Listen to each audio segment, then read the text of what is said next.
All right, and we are back, and my brother Blake just dropped this on me. I think this is a great topic. So, if you're talking about equipment, and not necessarily in like a, and it's funny too, ironically, like in a commercial box space. Can you even say it like commercial box? Well, yeah, I mean, but what we're talking about is like your must-haves if you're not going like full CrossFit gym, but rather a full CrossFit workout, whether it's in your home gym, because I know you've got an outstanding home gym and a detached garage behind your house.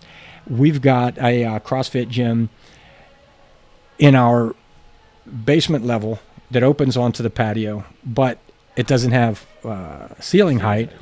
So I built, I actually pirated the Castro rig from Rogue. Oh, yeah. And this was too, because, you know, we came on the scene just a minute before Rogue did, hence, you know, how we ended up building our own gear. So what I did, though, was I called Rogue directly before I built this. And I said, hey, let me run something by you. I said, I think I already know the answer, but I love the idea, the concept of the Castro rig. Particularly if I'm going to put it outside, it comes in like a 12-foot variation or a 15-foot variation. And I think it's like I called it like a trawler arm. Yeah. But I was like, no, what I would have done there was I would have put the 4 posts, maybe 2 12s and 2 15s, and then across the 2 15s like a single bar that I would have rigged a 15-foot rope on, Right. you know, for stability and all that. And I know it would have worked, you know, anchor it to concrete and so forth. But I was like, you know, and I was watching, I think it was some video that Dave put out at his place in Arizona. And I'm like, man, beautiful. Like it's outside and you can leave it.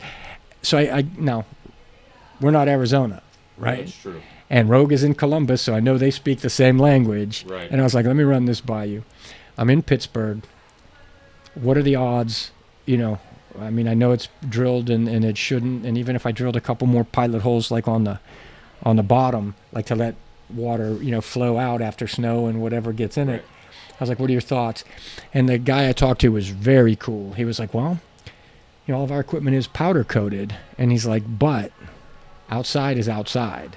Yeah. You know, really no telling, no guarantees as to how long that would last, you know, and then maintenance would become a thing, you know. So what I did was I built one in my back, and I would have had to have dug and poured concrete pylons anyway. Oh, yeah. To, you know, to anchor it to. So what I ended up doing was I just dug, I rented an auger, and this is, I don't know, not many people know this story, but it's going public. This is so messed up. We had a dog that it was just a great dog, a rescue dog, beautiful. And this thing was like, you remember when we painted our last space? Yeah. We painted that. So Sherwin-Williams is right up here where we are now, and we were right down the street. So I was going back and forth picking up paint. Like I'd coach the 5:30, go to Sherwin-Williams, get some paint, come back, and every morning when the Animal Rescue League was right across the street from where we are today, the volunteers would be taking dogs out for a walk, right? So I see this one, and he is just cool. There's just something about him. He's just, like, it looks like he's got it all figured out, you know? So we rescue him, we bring him to the house, and he was my dog. You know, like, he'd stay with me, and just, like, right, wherever I'd be working, he'd be right there beside me and hang out. I'd bring him to the gym, and he'd just hang out with me. And we had him for, I don't know, maybe a year or so. And no idea what, because he was a very well-behaved dog, had great personality, loved the kids. All of a sudden, this one particular Sunday, he's like kind of not restless. He's like lethargic, you know, and he's like laying in his bed beside me there in the family room. I'm like, hey, buddy, what's going on? And he'd perk up, you know, and I'm like, all right, you know. So before we went to bed, I made up my mind. I'm like, all right, we're coaching the 5:30 tomorrow morning. If he's no better when I get back, I'm taking him to the vet. Well, evidently, he had gotten hold of something and like something plastic and chewed on it. And I guess it cut him up like low into his, you know, like intestinal tract, and he bled out overnight.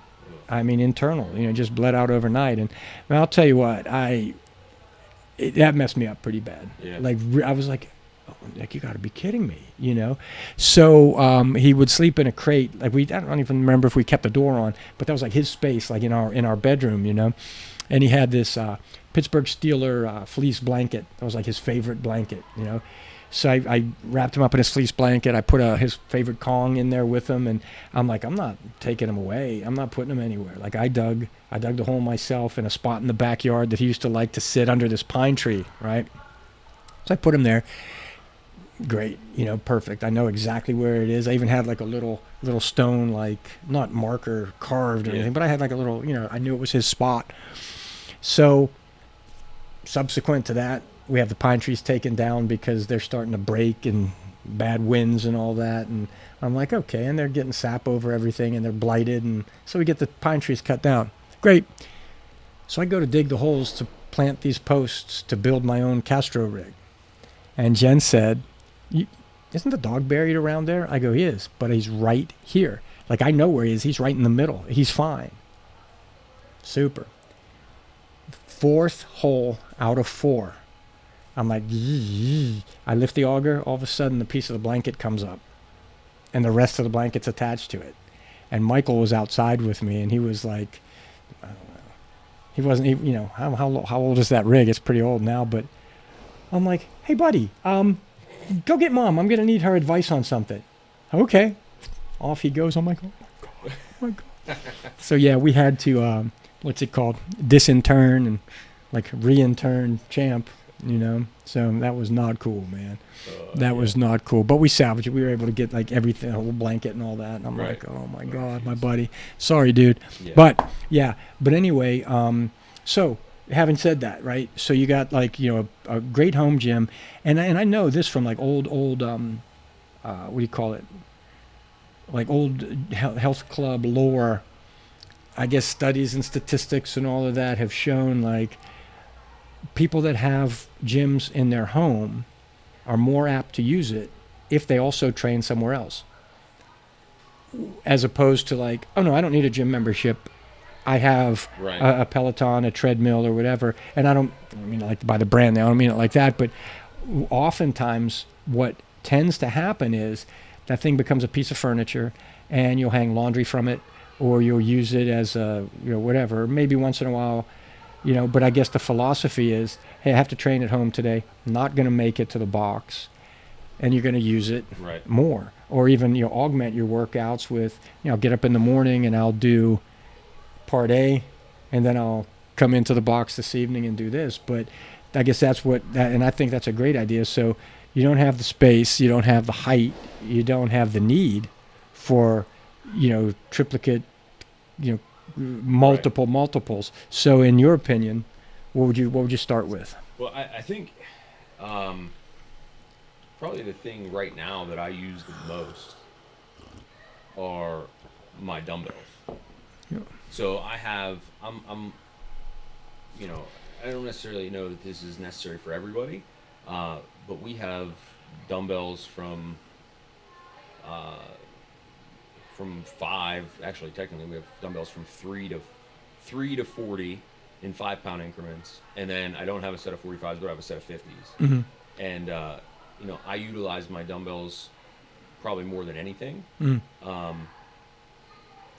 You know, because I am a former meathead and I do like to lift heavy things every once in a while, you know, like I like to bench heavy. I would like to get more dumbbells, mm-hmm. But again, like you said, space becomes an issue. So, like, you know, 8 pounds through 50 pounds, essentially, it's really only, what, 1, 2, 3, 4, that's like 9 sets of dumbbells. So they mm-hmm. fit conveniently into a small rack area. You know, but I can do everything that I need with that. I think it's very, very important to have a place where you can do pull-ups, you know, and having some sort of rig. We were talking before we started recording, and, you know, those foldable racks are nice, but, like, if it were, you know, I mean, it is me. I built one, like a home gym, but I would never unfold it. You know what? You know what I mean? Like, it's like, it would just be like, oh, here, I'll do that. No, that extra step isn't ever gonna Right. isn't ever gonna happen. And I think the funny part too is, as I said it, right? Because I think the point I was getting to was like before we remodeled our lower level, we had a like half of the house, maybe even like 2/3 was garage. So it was like a 2-car garage, but it was the entire like depth of the house. Oh, yeah. So it was nice. It was big, but it had a finished 8-foot ceiling. So you really don't gain anything height wise.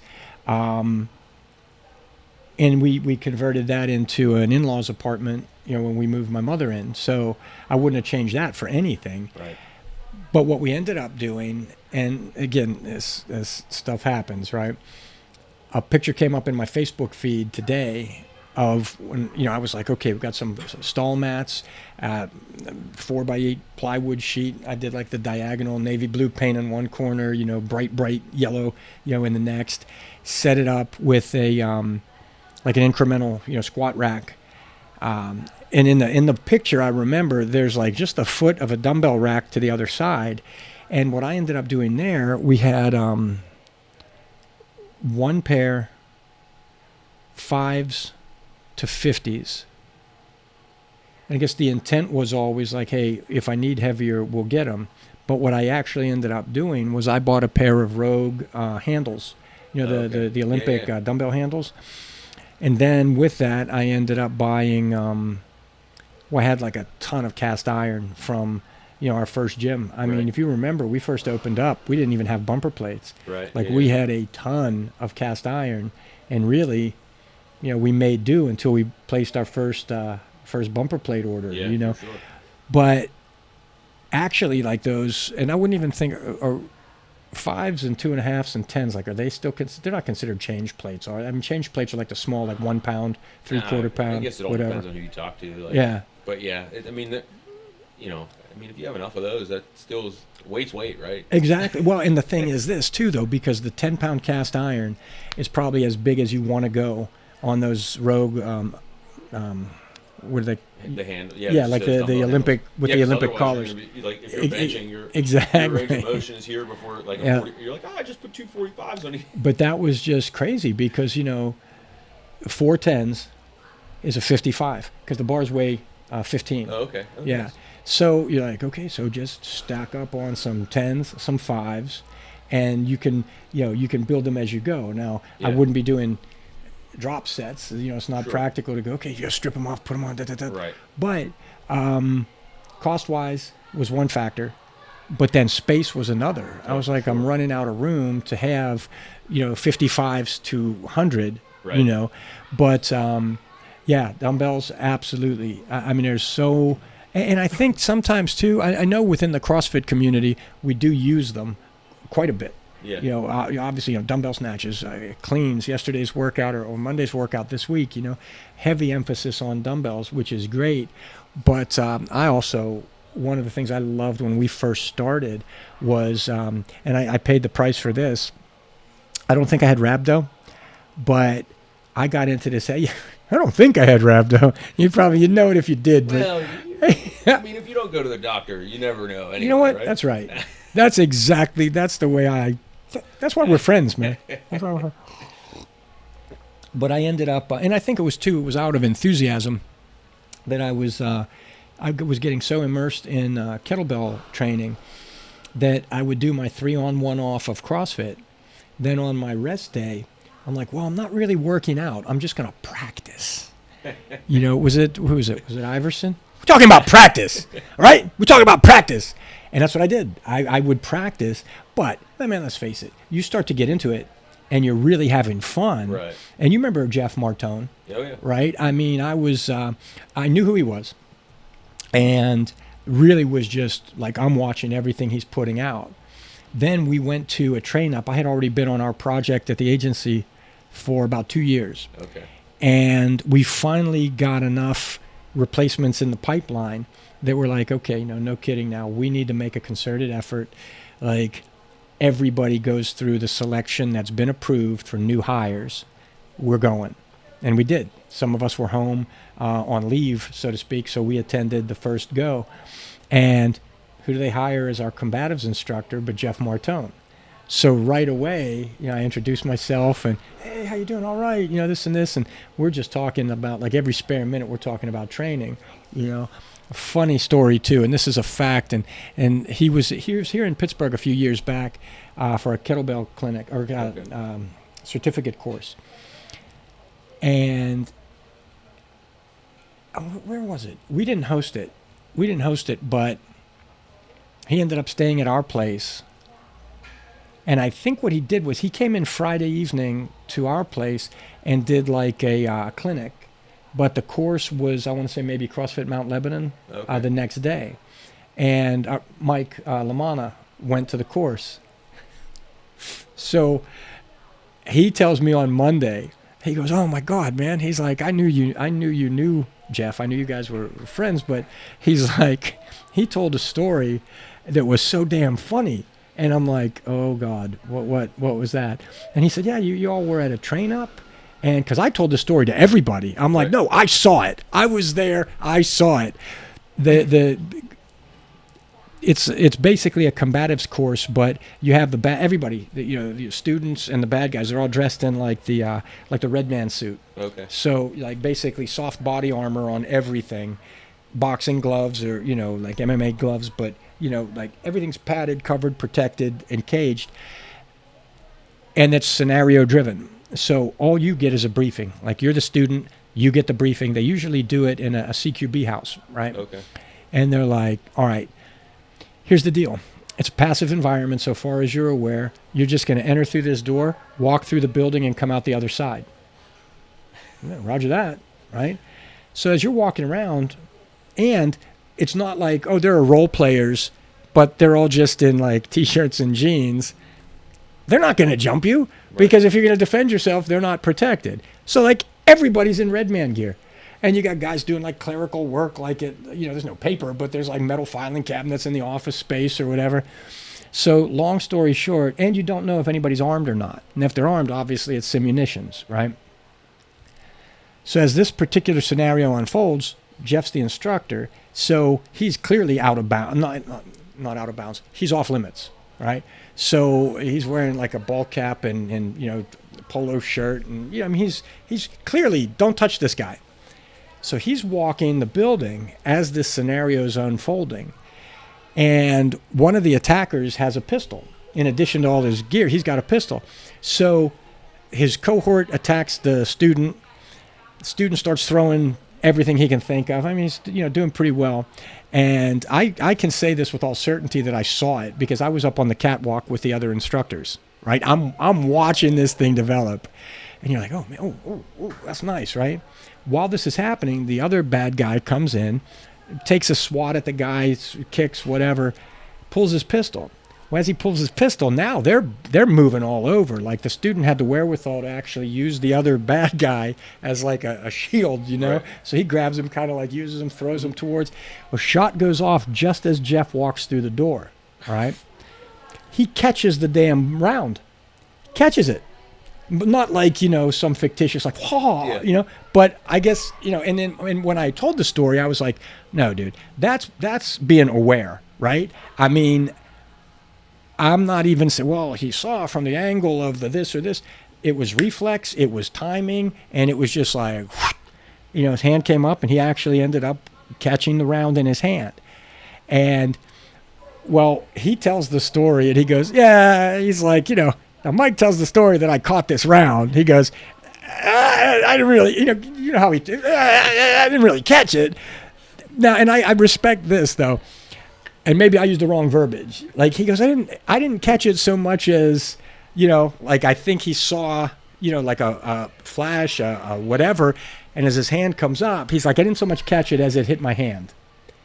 And I'm like, all right, your story, my story, right? It hit your hand. I would argue like if you went like this and it hit here, Right. It hit your hand. Yeah. It ends up in your hand and you have positive control. If it were me, I'd be telling everybody. Oh, for sure. I'd have shirts made. It's yeah, semantics, right? and I wouldn't even say I wouldn't even say it was simunition. I'd be like, yeah, I caught a round, snatched that right out of the air. See, what you have to understand about force on force is when physics dictates. Yeah. Now he's a cool dude, man. He is very, very. But I think too, that's something that he's got a unique style, but he's, that's how you get to be a subject matter expert. Oh, He's sure. been around kettlebell training for so long that it's like, when you start to master movements and then kind of it becomes, well, like you said yesterday, I actually used that with an on-ramp last night. I have to go to the gym or I get to go to the gym. Right. I have to work out or I get to work out. Two totally different mindsets. And I think he's kind of taken it to that level where he's worked at it so much, you've got to love it to be that immersed in it. Right. But then my opinion and watching him and learning from him, I'm like, he takes it to a point where now it's fun. And hence my, like, hey, 3 on 1 off, 3 on 1 off. Right. And those 1-offs were, I'm out in my backyard and I'm like juggling and practice. Well, all of a sudden I'm like, I'm not sure what's wrong, but literally everything hurts. Yeah. The only thing I didn't have, and I don't know if this is bad or I don't know if it's good or bad, I didn't have the Coca-Cola colored urine, Right. but I felt like I had been really like beat up. Oh, like when I was a kid, like in a college and the Navy when I was boxing, like especially if you'd have a battle. I remember, there's like a pain that you get like in your lower back that's like from being like body punched, like kidney Right. shots. And I'm like, all right, that's probably not good at all, So I just, what I ate a little bit of yogurt, I drank some water, and I did more CrossFit, Right. and I And healed myself. Oh, yeah. That's what happens when you're younger, right? That's right. You do stupid shit, and your body recovers, and you're good. And Get then you get there. older, and you Take a wake up knee, and you're like, drink water. You're like, oh man, I can't do this morning because my hips are tight or my back's tight or whatever. But, That's for sure. now, For sure. with your extensive knowledge and friendship with Jeff and stuff, what emphasis on kettlebells would you put on a home gym? Oh, absolutely. I think it's a great tool. And, think about this too, like just some of the primary movements we do as CrossFitters. And there's a upside. No, I wouldn't say downside. There's an upside and then more of an upside for certain things. For example, you're teaching someone what in the wide world of sports.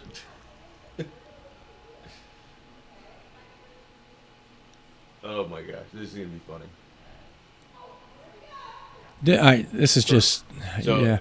So For those of you at home, we're watching the kids right now, and they're working on their handstands, and that was Logan that did it, right? Yeah. So my son's down there, and if you looked at if you paid any attention whenever he was here, right? He is. That not is the so person fun. That looks like he should ever be up on his hands. He does not look like he would do that, but he's been practicing handstands for the last couple months, and he's officially at 9 years old better at handstand walks than I am. Look at that. Absolutely, he's better. Now I'm jealous. And this is I'm the gonna have best. The best to- I'm gonna have to part. try and make him pick up a 400-pound bar later and be like, "See, you can't do that."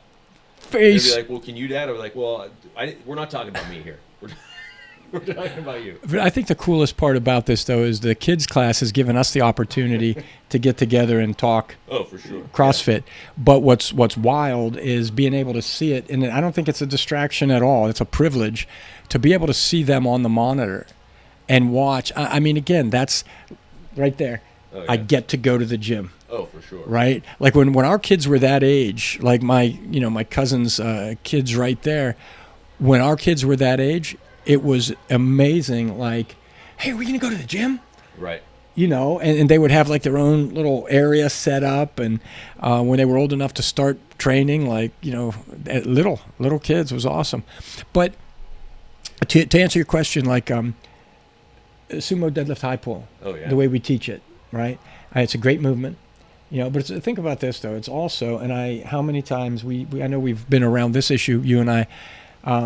One of the easy target criticisms of our thing is, well, some of those, you do some of those movements. I don't like CrossFit because if you do some of those movements wrong, I love that. If you do some of those movements wrong, you can get hurt. I'm like, all right, stop, rewind, highlight, select passages from that statement. If you do some of those movements wrong, you can get hurt.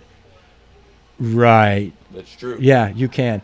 Just like you do anything wrong, you're gonna get hurt. Highly likely. But from a like an application piece.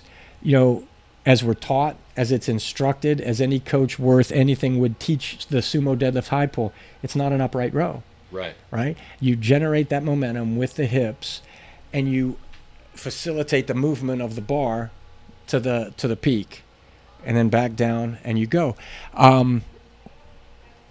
You're never going to master the barbell on the sumo deadlift high pull if all you use is a kettlebell. Right. But at the same time, for the sake of a workout, for someone who's just not getting it right now, Oh yeah. hey, you know what? Set the barbell aside. Blake, you use the barbell. You know, have Mike, since he can't get it, because you know, as you know, Right. if you don't hit the sweet spot on yeah, that barbell, it becomes like a whitewater, you Yeah. know, kayak adventure. Becomes- You know, And I agree. I think that they're, that's useful. Like I know in my situation we have, you know, so primarily it's Jess and I that use it. Mhm. Right now I do still have a few personal training clients, so you know, a little bit different. But I have a 26 pound, a 36 pound, a 53 pound, and a 72 pound kettlebell. So I have kind of like the full range of kettlebells. Right now, obviously, again, it's just for the most part one person using a kettlebell at a time. So I Right. don't need to have multiples. But I think, you know, it's nice because they are literally, they fit on a piece of matting that is maybe 18 inches by 8 inches. Mhm. And they sit under stuff, and they're out of the way. But Yeah. they, you know, there's like, you know, being able to do kettlebell swings, and if you want, you know, and you know, okay, hey, we're gonna do an American swing. We're gonna go overhead. We're gonna keep our core tight. We're gonna work on that aspect. Or I really want to work on hip power, and you have somebody that's, you know, a smaller athlete, whatever. And you're like, okay, well, you normally use a 36 pound kettlebell. We're gonna use a 53 today. And I just want you to come chest level, you know, Right. eye level, whatever. And you know, so I think those are infinitely better than like dumbbell swings. I know are a thing. Do I trust myself doing dumbbell swings? Sure. Right. Do I trust somebody else trying to hold on to the head of a dumbbell and swing it? Because, you know, ultimately you're like, hey, look, you're holding on to the dumbbell. It's awkward. I just, you know, you're probably going to be sweaty. I mean, it's my garage. It's 95 degrees outside. You know, no matter how many fans I put in there, it's still hot, right? So it's like, hey, don't go any higher than your chin. And the next thing you know, they're trying to swing it overhead. And then Yeah. you have all kinds of craziness. But with kettlebells, you do have that safety Yeah, exactly. concern, or not as much of a safety concern. Exactly than with a right. dumbbell. And I think too, you know, it's funny because and I'm a sucker for history, you know, just ours or you know, communities or whatever. But one of the things that I remember first learning about, like the Eastern European Olympic, like from our youth, Oh, you yeah. know, like the former Soviet Union, like the Eastern Bloc countries, produced some of the most skilled, talented Olympic lifters, right? And the story goes, and it's all cultural. It really is. Like Olympic lifting was a huge part of Eastern European culture, right? So you'd have young people, young athletes would gravitate to these gyms like, I want to be an Olympic lifter. I want to be an Olympic lifter, right? Juxtaposed, there's like a friend of mine, I've had a few friends over the years who, between deployments, they lived in Thailand, right? And former team guys who would live in Thailand while on, you know, off of deployment at the agency. And, you know, a lot of, you know, huge, right? In Thailand, you know, Thai boxing, like the Right. birthplace. And so a lot of them would start to train at Thai boxing gyms. And they're like, man, the story is the same across the board. They're like, yeah, I'd like to train here. You know, the grizzled old coach is like, all right, great. Hands him a jump rope, and he's like, you know, no shoes, right? T-shirt, shorts, no shoes. All right, going over there and jump rope until I tell you to stop. Super. And I think, too, there's an appreciation that you have to have. Sometimes, man, you know, put it this way, like I wouldn't have risked my life for my entire adult life if I didn't love this country. Right. But sometimes I think a big downside is we want everything yesterday. Oh, for sure. Right? We are like the microwave, Jiffy Pop, instant cup of soup, right? Where, you know, I want to do that thing. I saw this where it was on the games, and I want to do. Right. Let's get you there. Yeah. Let's get. As a matter of fact, you know what? Let's get you right up to the podium. We'll just dispense with all the training, hoo-ha. You have somebody come through your doors and they're like, so I saw, you know, I was watching the games and they had the pig. Do you have a pig? Like, no, I don't have a pig. Like, what the heck? You know, Right. like, you know, and again, it's different. You know, you guys have obviously significantly more square footage at CrossFit Pittsburgh than I do in my garage. But like, you know, even for us at one point over the winter, we have, you know, so Jess likes to use an elliptical, so we have an elliptical. We have a rower. We have an airdyne. We have a treadmill. We have a Peloton, right? And You have all that in your garage? yeah, Okay. Yeah. Yeah. and like to the point where literally it took up one wall. Now, it's lucky for us that we have. I mean, we never put, because here's the funny thing, right? So like you said, we're not in Arizona, we're not in a warm climate, like, and that's the, you know, the foldable racks. Like, there's no way I'm ever parking my garage because Right. if it's wintertime, first off, I don't want to open the door because that just lets any kind of warmth that's in there go. And B, then you have to like constantly clean the mats because it's wet Yeah, for sure. for all the time, whatever. But so we are lucky enough to have a relatively oversized 2-car garage, but all that stuff took up one whole wall. Right. And now it takes up. I've consolidated a little bit, so the Peloton is on its way out. I'm trying to figure out a way to put it in the basement so I can get it out of my face, basically. Yeah. But like, you know, even, you know, the elliptical is the only thing that doesn't kind of take up a small footprint. We just pushed it all the way to the front. Yeah. And then like the bike is relatively compact. The rower obviously stands up, which is super nice. And then if need be, the treadmill will fold up. Right. And you know, not to take anything away from any of those things, because obviously we have them, I like them. But like, as we talked about last week a little bit, I mean, as I get older and, you know, my back issues, you know, kind of flare up here and there, I can't run outside. So like, I mean, if I was going to pick one of those 4 things to keep, I'd probably just keep the treadmill. Yeah, right? and what's crazy that you mention that, because like I referred to that picture that came up in our feed, right? And I'm looking at that picture and I'm like, oh man, like that's when the basement didn't get smaller, Right. right? The way it was set, we had plenty of room, so the rack was pushed against the one wall, and you know, with a platform, you know, a home platform in front of it. Yeah. Then behind that, we had an airdyne, one of the original. I think they were like a copper color, right? I Like have a, like the next version of that one. yeah. Like ours had an analog. Right. Yeah, mine's just digital. I have a digital Count calories. I'm like, you can't. It's you know. But we had the airdyne, we had the Concept 2 rower, and that was another embarrassing moment. But I think, you know, you learn, right? We had affiliated, but we were not brick and mortar yet. Like, we were doing it out of our garage and or our patio. So I'm like, well, we need a rower, right? So I go on eBay and I find a Concept 2 rower. We have Deltas now, I think. So this must have been. This was the one before the Delta, I think, like the C model.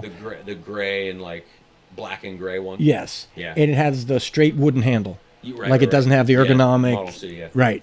So, what do I know? Right. I know these things are bomb proof and they'll last forever. And the price was like under $400. So boom, I place a bid. And I learned, it's my first experience on eBay.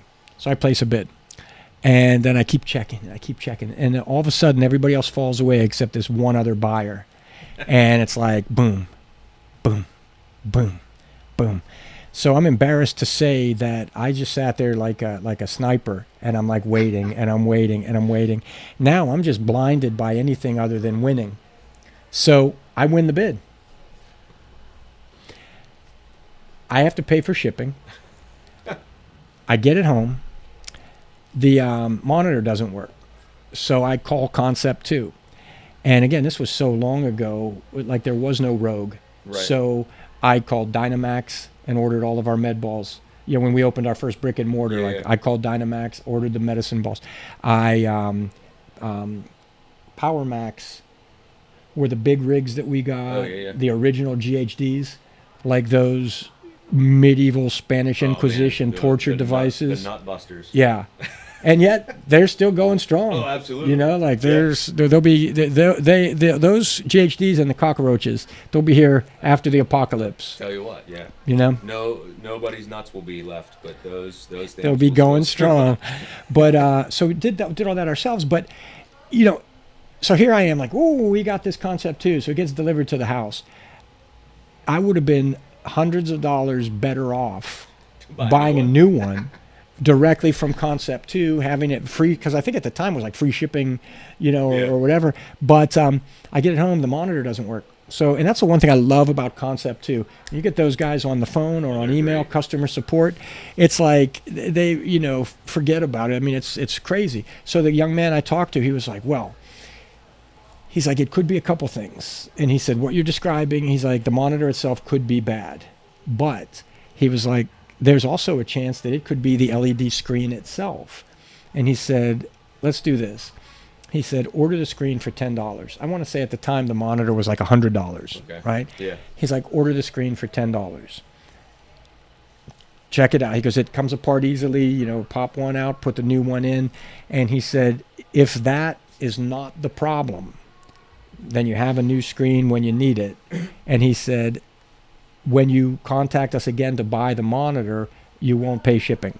Oh, nice. Yeah. So I was like, oh, that's, you know, nothing wrong with that, but time.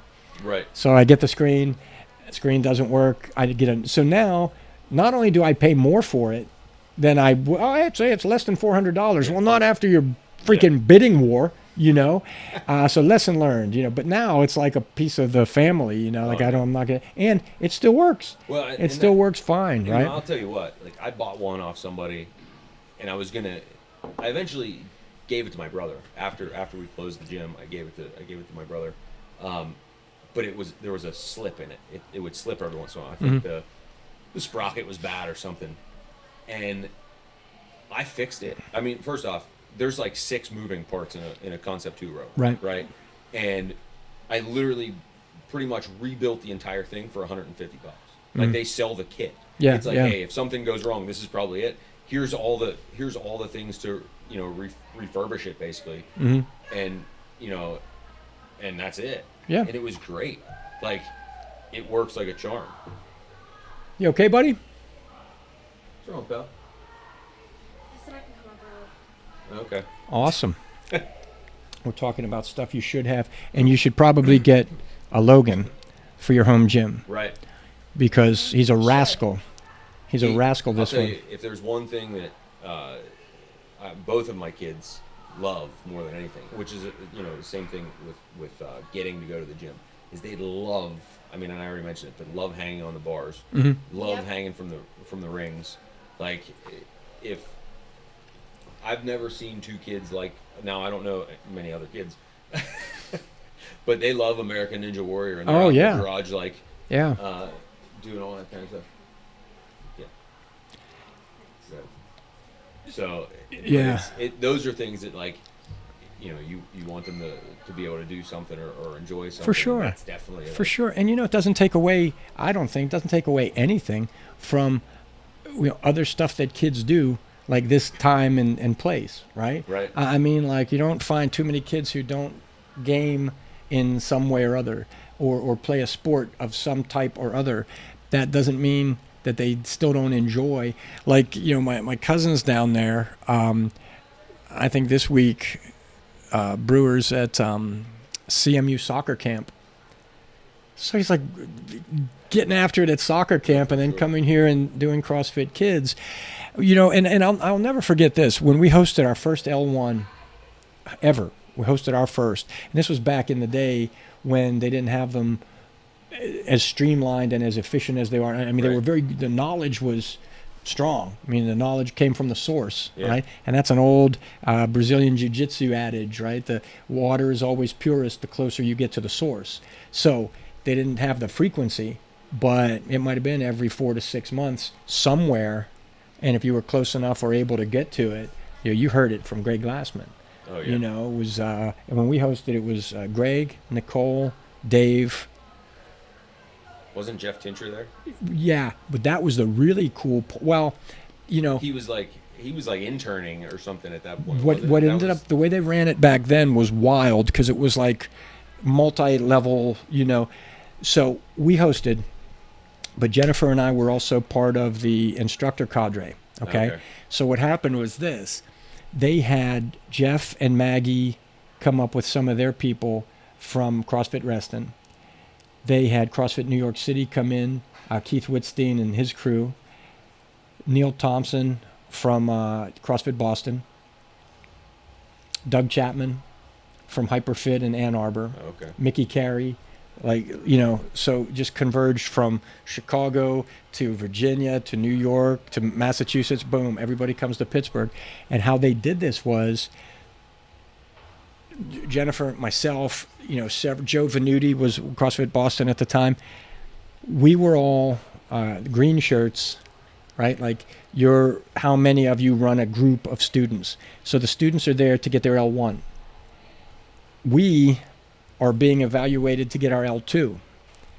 Jeff, Maggie, I don't remember who all else, they were also instructing, but they were watching us to grade us for our L2 as we were watching the attendees for their L1. And Jeff and that tier were being evaluated by Coach and Dave and Nicole to get their L3. Oh, yeah. So all this is happening at the same time. Wow, And I will never forget Tony Budding and Savon were CrossFit Media at the time. I love that video. Oh my videos are God. great. Savon versus Jackie. Without a doubt. Without a doubt. And Tony was so funny, but like very dry kind of sense of humor, And I remember I came back from Afghanistan, say Wednesday. Thursday afternoon, evening, they rolled into town. Friday morning, first thing, we meet them at the gym, and they called it the CrossFit Ass Whooping Chronicles. And Savon when they would travel to certs, he would always compete against like a female coach from that box. And it was like, okay, like here we are. And I think Jennifer and Tony put the workout together. Like randomized, here's the rep scheme, here are the movements, and it was a good workout. But then Tony and I also attempted the total.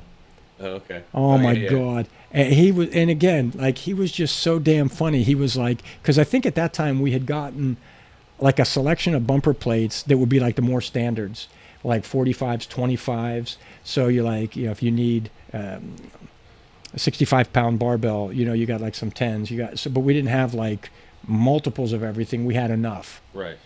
And I don't remember how it's set up or why, but somehow or other we set the barbells. And probably because the deadlift was heavier, right? The back squat was less heavy than the deadlift, and the overhead press, the shoulder press was the lightest. But somehow or other, as we set the bars, we had the cast iron on the deadlift, and we had like the bumper plates for the back squat and the shoulder press. And I don't remember how he said it, but it was so funny because it was almost like being called a dumbass without using those words. He goes, yeah, so let's see, we're putting the cast iron on the weights that are absolutely going to touch the floor, and we're using the bumper plates for the ones that shouldn't. Oh, okay. And of course I'm just trying to add, and I'm like, yeah, But that was cool because I guess before that, he had gone up against Freddie Camacho at a cert and got beat. Oh, yeah. Yeah, so now like he's on a quest, Yeah. and he did. God bless him, man. He beat my numbers. But and I remember he said something else too. We're going whatever number it was, maybe a deadlift, and he was like, "So what do you think?" He's like, "You think you should just maybe think about," because I hit the last one, but I didn't beat him yet. And he goes, "Well, you got one more. What do you think?" He's like, "You think you're gonna try to beat my score or something like that?" And I was like, "Well," he goes, or do you think you should just go this?" And I'm like, no, let's go for it. And he goes, and he like looks at the camera and he goes, "Well, sometimes it's more important to be a man than to be right," or something like that, And I was just like, I don't know what's happening, but I gotta make this lift, So much fun. But the weekend culminated, and I will never forget this. My mother-in-law was watching our kids, and it's everybody's adjourning. But now, like, everybody's packed up. Saturday night they came in, or Friday night they came in for the trainer's briefing, the instructor's briefing, and then a dinner that we had at a local restaurant in Oakmont. So hotel Friday night, hotel Saturday night. But when they all rolled in Sunday rather, everybody's packed outside, ready to go. So as soon as this thing ends, they're all headed back home, right? Yeah. So everybody's saying their goodbyes. It was very, very cool. And Jen and I, you remember where the original ropes, those, in fact, we still have them, the black ones there, Oh, the yeah. marine line, Yeah. right? My So- favorite ropes of all time. Right. Honest to God. Like where they were hanging, we were standing right at those ropes. Jen, Greg, and myself. And we're talking, and it was just a great weekend, and thank you, and this and that. And all of a sudden, car pulls up, Jen's car pulls up out front because the overhead doors are open.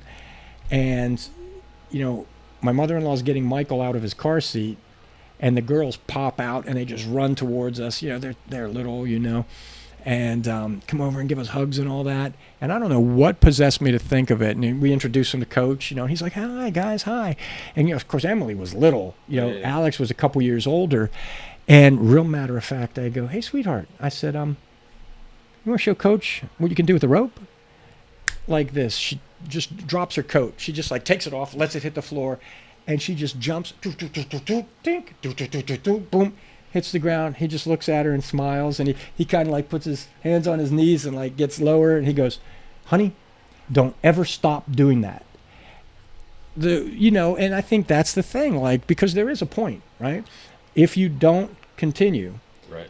you and then sometimes too, kids go through different growth spurts, or maybe they gain weight during puberty or growth spurt after, and now you're taller, thinner, shorter, heavier, what have you.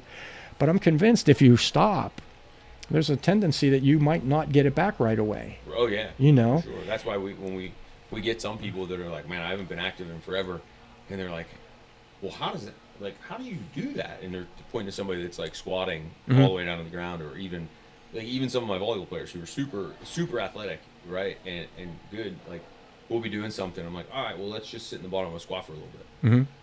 And they're like, "How are you sitting like that?" I'm like, I mean, I just can, Mm-hmm. or whatever. But like, Yeah. if you don't ever train that, or you haven't in a long time, I mean, it does go away. And I For think sure. it's For key, sure. like, with the kids doing this, and and we could transition into this next time too. But like, having the home gym is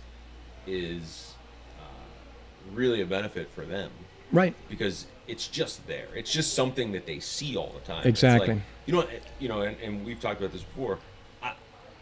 We don't force them, right? It's like, if they want to, like, they're like, "Well, we're gonna go play in the garage." Okay, cool.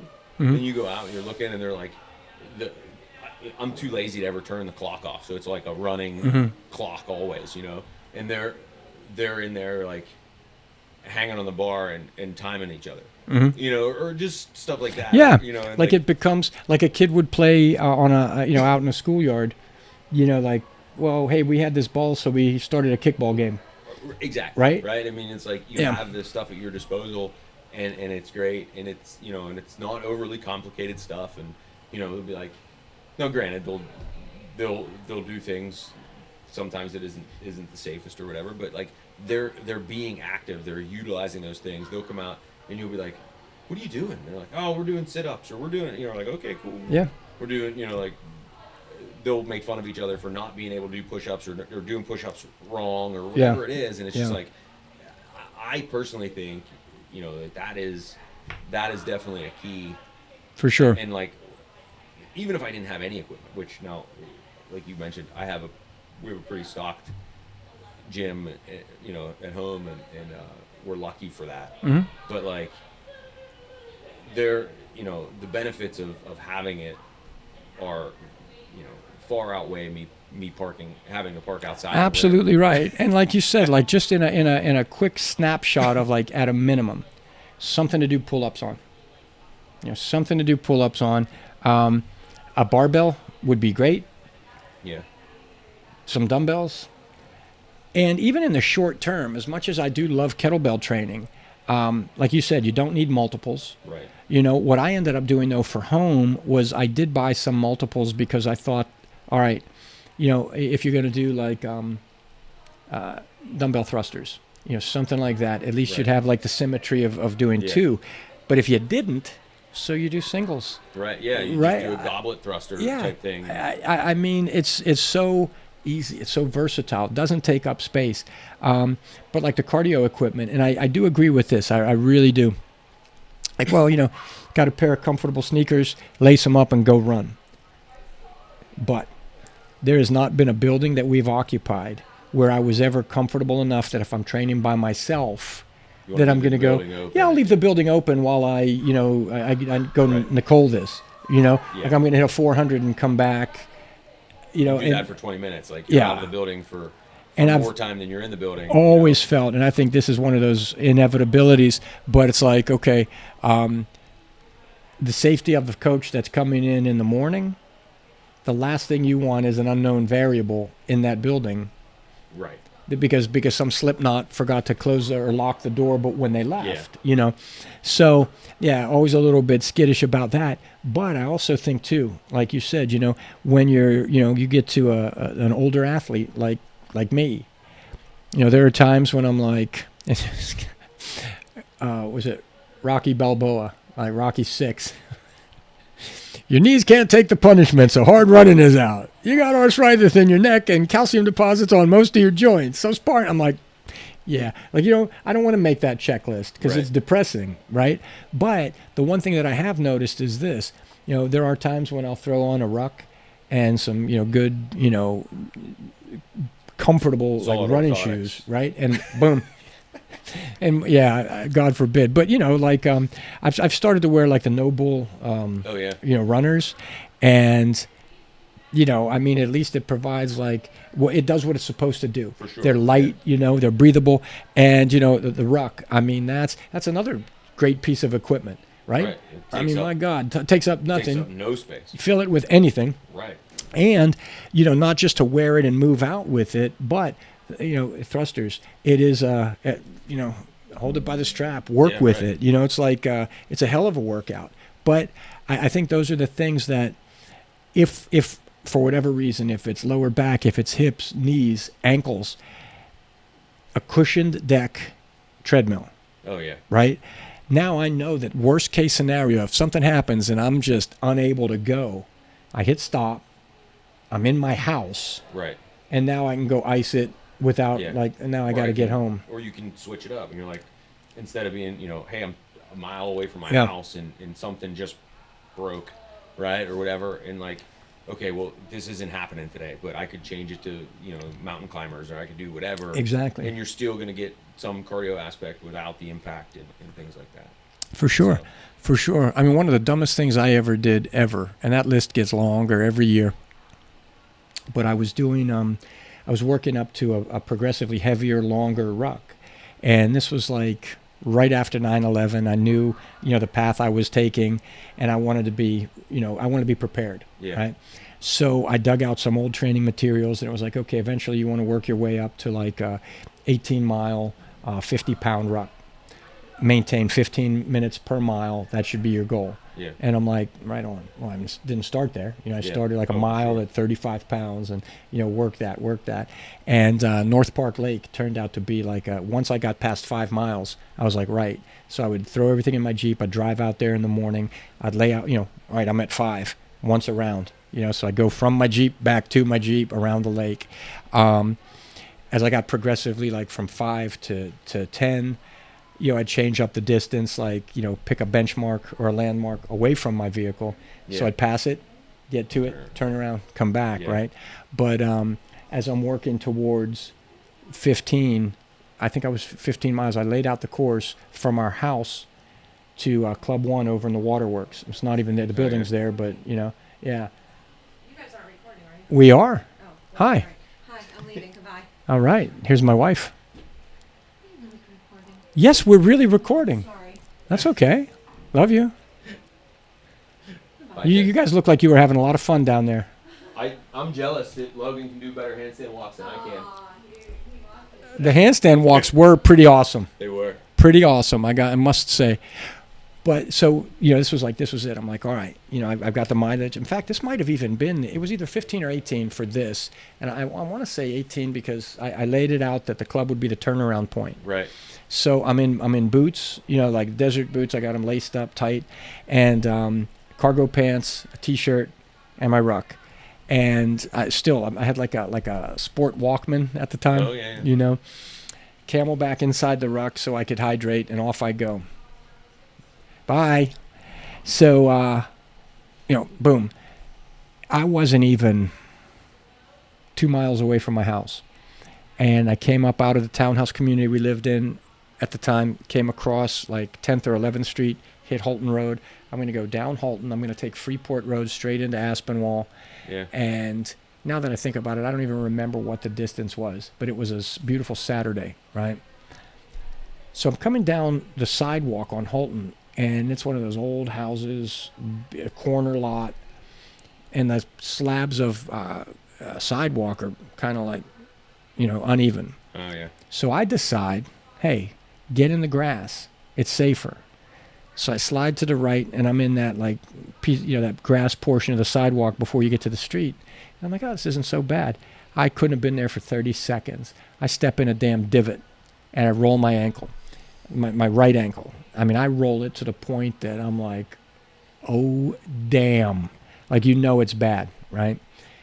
And like a dumbass, I'm like, okay, I get that this is just training, but someday it's not.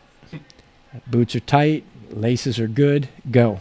So that was mistake number one. I get to the club. We're members there at the time, so I go in, and I go into the locker room. I drop my ruck because the Camelback's empty now. Right. So I drop my ruck, which I had less of a problem with doing that. I fill up, I refill. As I have the ruck off, I sit down on a bench in the locker room, and I go, I wonder how that ankle is. Yeah. I untie the boot. I take it off. Mistake number 2. Now I'm like, vroom. I'm like, oh, my God. Oh, boy. Okay, that's not good. So I put the boot back on, lace it up. Now it hurts like a son of a gun. I lace it up, and I'm heading back home.